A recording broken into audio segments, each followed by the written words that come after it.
Now here is a practical technique. The first thing you do, you must know exactly what you want in this world. When you know exactly what you want, make as lifelike a representation as possible of what you would see and what you would touch and what you would do and physically moving in such a state. For example, suppose I wanted a home, but I had no money, but I still know what I want. Without taking anything into consideration, I would make as lifelike a representation of the home that I would like, with all the things in it that I would want. And then, this night, as I would go to bed, I would, in a drowsy, sleepy state, the state that borders upon sleep, I would imagine that I am actually in such a house, that were I to step off the bed, I would step upon the floor of that house. Were I to leave this room, I would enter the room that is adjacent to my imagined room in that house.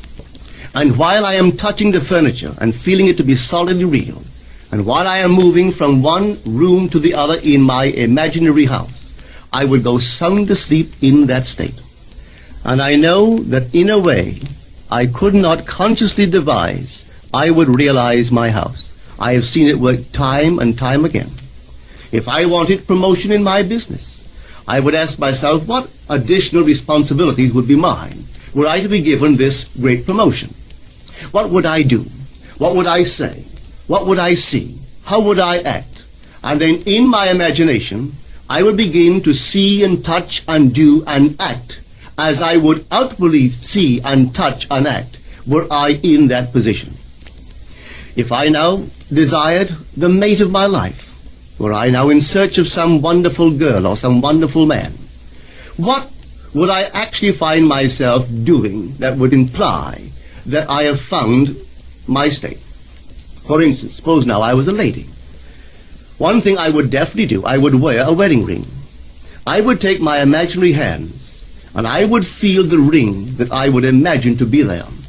And I would keep on feeling it until it seemed to me to be solidly real. I would give it all the sensory vividness I am capable of giving anything. And while I am feeling my imaginary ring, which implies I am married, I would sleep. This story is told us in the Song of Songs, or the Song of Solomon. It is said, "At night on my bed, I sought him whom my soul loveth. I found him whom my soul loveth, and I would not let him go until I brought him into my mother's house, right into the chamber of her that conceived me." If I would take that beautiful poem and put it into modern English, into practical language, it would be this. While sitting in my chair, I would feel myself right into the situation of my fulfilled desire.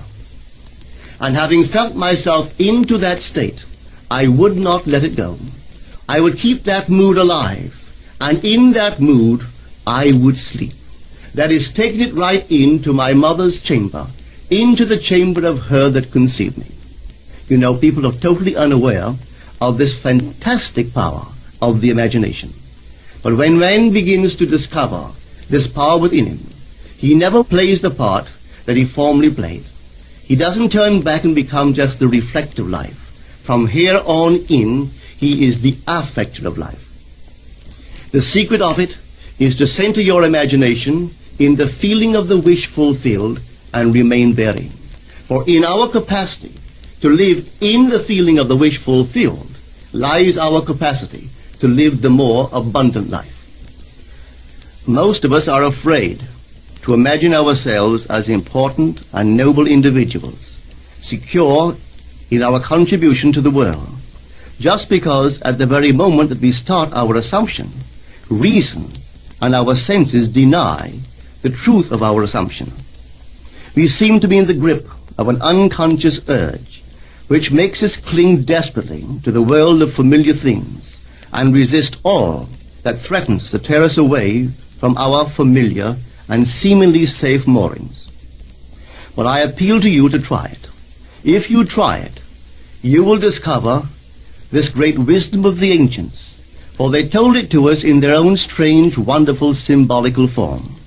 But unfortunately, you and I misinterpreted their stories and took it for history when they intended it as instruction to simply achieve our every objective.